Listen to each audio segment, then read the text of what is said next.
adventurers, we're back out in the bush. We're actually back out here to get another motorbike. Found another Polaris motorbike to make into a fishing bus.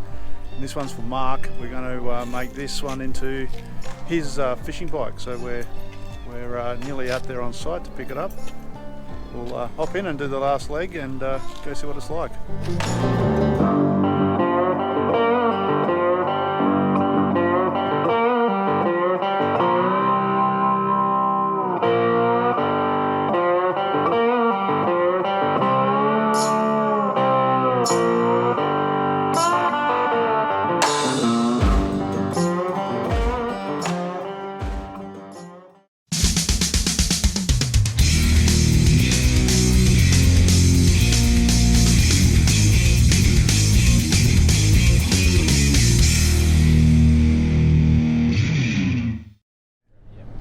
So we're just coming into where this bike is, and it should be out the front of the shed. We've got the trailer on, we're just going to pick it up and then head back. It's literally just a have a look at it and pick it up job, and then rip it apart once we get it back to Perth. Mark will get it in his garage up on stands and have a look at it. So should be at it very shortly, within a minute. Just pulled up and here it is, the first look at it. She looks in good nick. A little bit of a scuff on the seat. Oh yeah, that's alright, it's no big deal.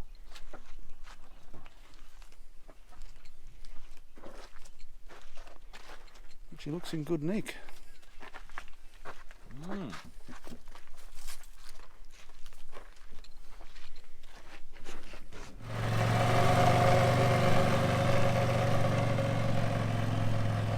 That's going to be a really good basis for a fishing rig. The shifter's nice on it, not Good. too notchy.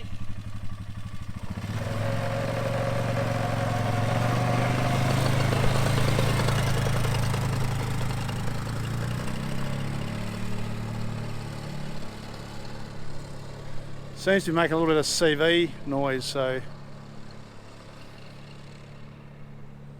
we'll have to sort that out. Get it ready to put on.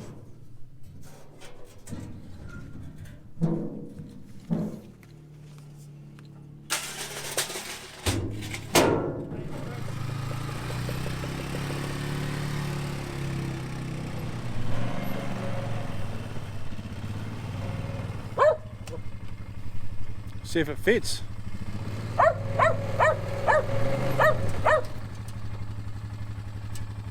Have you got it in four-wheel drive? Put her in, eh? Yeah, just reason being is if you're halfway up and you spin those back. I'm in forward drive. Yeah, you spin those back wheels, you might spin the ramp out.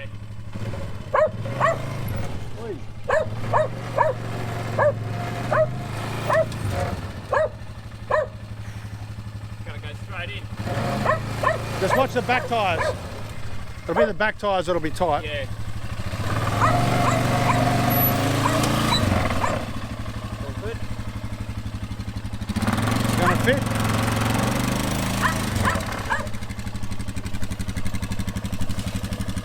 Reckon that'll go over? Probably, just try. Yep.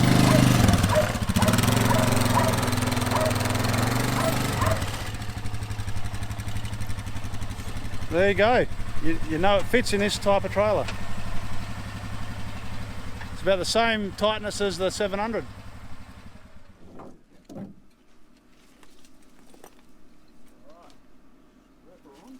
want to put the ramps back in the car? Yeah. So it's tied down. Probably have to go overboard. It's not coming off. So the build begins. We've got to get it home in the driveway first, but I'm sure we'll be able to manage that. So we're heading back. Now we've picked up the bike, runs well. It's going to be exactly what Mark wants. So I think he's got a big smile on his face. Big smile. Yeah, pretty happy with it. Should be good. So let the project begin. Have to open up your wallet really wide.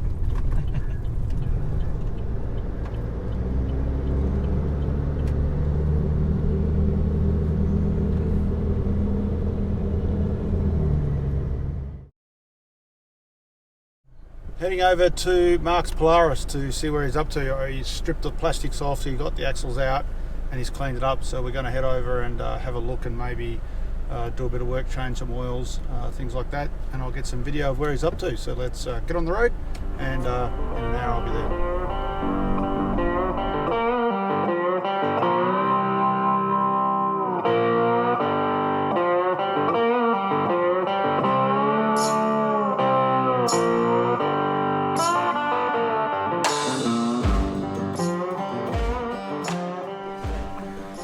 So here's Mark's Polaris getting made into its fishing, getting made into a fishing buggy. Got all the plastics off, all the axles are out, CVs all get done. Now doing all the oils. Take this off, sand that back, and paint it, and repaint all the chassis. A new belt. New tyres eventually, but it's all in good nick. That radiator is like brand new. Nothing too bad in there, is it?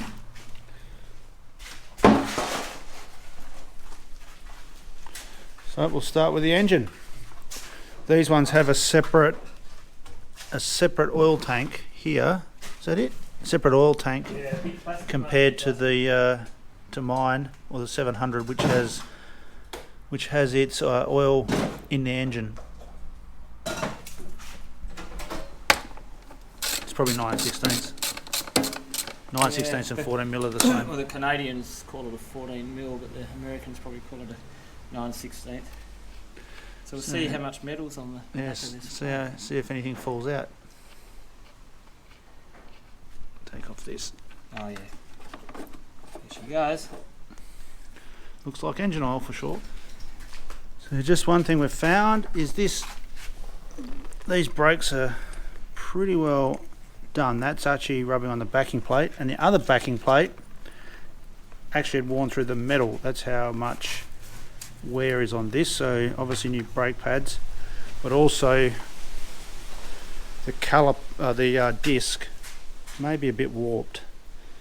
So that may have to be swapped out as well. But lucky that's relatively cheap fix. Oils are dropped now to and filters replaced, now to fill it back up. So there you go, all the oils are done, engine's done, front diff is done, back transfer case, gearbox thing and diff in one is done. Mark's just tightening up the last of the bungs. And then I think after that, what's next? Belt? Coolant. Coolant? Coolant or belt. Coolant or belt? Maybe we'll stick to the fluids and. Yeah, we'll stick to the Oh, fluids. I might get some. Came out all today, didn't it? So we're just flushing the cooling system. It actually had brand new coolant in there by the look of it, because this had just had a service. But we'll change it anyway. Make sure it's new, but it runs well.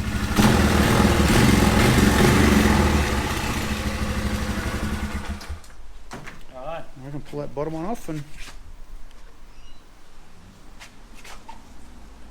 there we go. Oh, it's nice and warm. Nice and warm. Alright, let's get the new stuff in. Right, That's coolant done. job well done. Filled up the little reservoir down there. Is this That's all flushed. relatively nasty stuff to pour on your grass? I'll pour it up front. It's green, it has to be good. It's good for you. It's green. What's next? The belt maybe. Do the belt and the plug next. Good aim. I'm looking forward to the most actually. We'll take this cover off here and we'll replace it with this new belt here. Always start a project with a new belt. Let's get that done.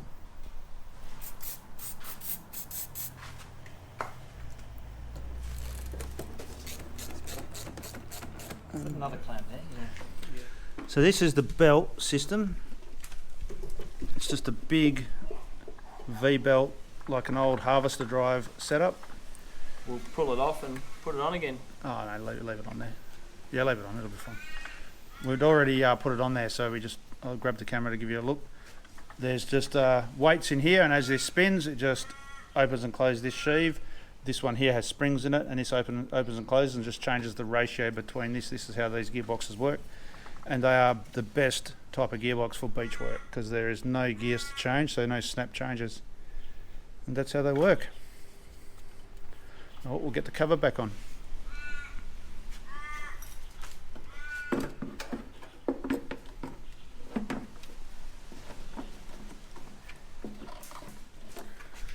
Alright, we just pulled the airbox out and the airbox pipe. I'll show you on that pipe. It's a thing Polaris all seem to do. There's a bit where it perishes, and you can repair it with Sikaflex, but you can also just replace the hose. So I'll show you that in a minute. The airbox, that's the pre-cleaner. That was black before, now it's all nice and white again. The airbox is nice and clean, and here is the bit that gets, there it is there, that gets perished. And that'll be fixed up with Sikaflex until a new one comes along. And it sits in there. That's a fair bit done. Oh, I should have cleaned that, shouldn't I? I'll give that a quick clean. So that's probably it for the day. We'll have a beer now and get some parts like the brakes and some other bits and pieces, and continue on later.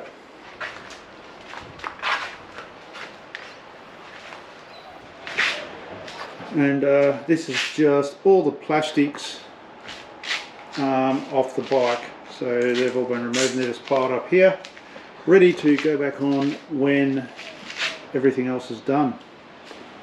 And there's a couple of little repairs to some of the plastics that needs doing, just small things. Not long until we get the shafts back and put it all back together and be able to get the wheels on. And it also needs new tyres. These are quite perished, quite old, and they need to be replaced just for reliability. So that's it for the day. Back here at Mark's doing a bit more on his motorbike. It's getting further and further pulled apart, so let's hope he's got it pretty well documented. But today is the front end, and I'll show you what else he's done. Mark's pulled off a lot of the back here, the stuff that holds on all the suspension and the rack. He's also pulled off a lot of the front, some more of the front that held all the sort of front end on. And now he is pulling off the front suspension to see, just to check those bushes, and then also be able to better paint it.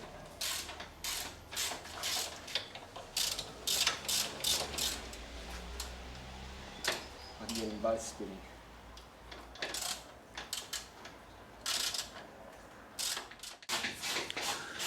Over here is all the bits and pieces ready for painting. He's Mark's put zinc undercoat or a galvanised type undercoat, and they'll all be painted black. The racks, they're ready to be painted, and he's taken the exhaust pipe off, ready to be sanded back and painted. So that arm is now off. So I'll pull those bushes out and take a look. Shove some wire up the chassis to try and make sure all that's clear and there's no rust in there, and now we're going to just blast it out with the cleaner and then probably coat on the inside with some fish oil or lanolin or something like that. So let's go and see that in action.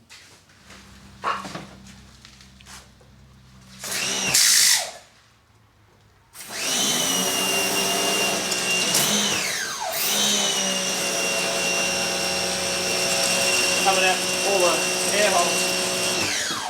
I'm surprised there's that much. The other side, I'm surprised there's that much pressure actually. Like, it's not really just pouring out of here. Yeah, I think there's a few obstructions in there. Oh yeah, it's one there. Is that an intentional hole or a rust hole? I'd say it's intentional. Yeah. It's not that dirty coming out, is it?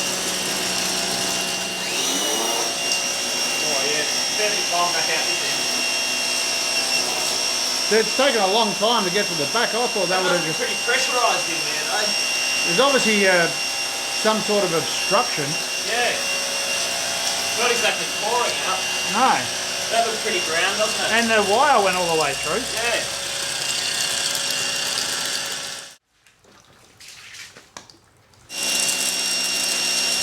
Still not much coming out.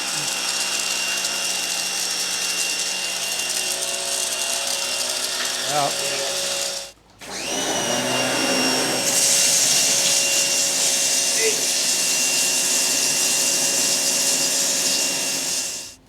we put some wire up this chassis rail just to check out that it was clean, and then blasted it out with a pressure cleaner and got quite a bit of gunk out. We're just going to blow it out and then put some anti-rust stuff in the chassis rail. I'll call that part one of this Barn Find 2 fishing quad rebuild. Mark's got some new parts in there. He's painting some of the parts. He'll be putting it back together shortly. So I think that's a good time to cut the video right here. Hope you enjoyed. It's always good to see how people do this sort of thing. And yeah, until next time, I'll catch you later.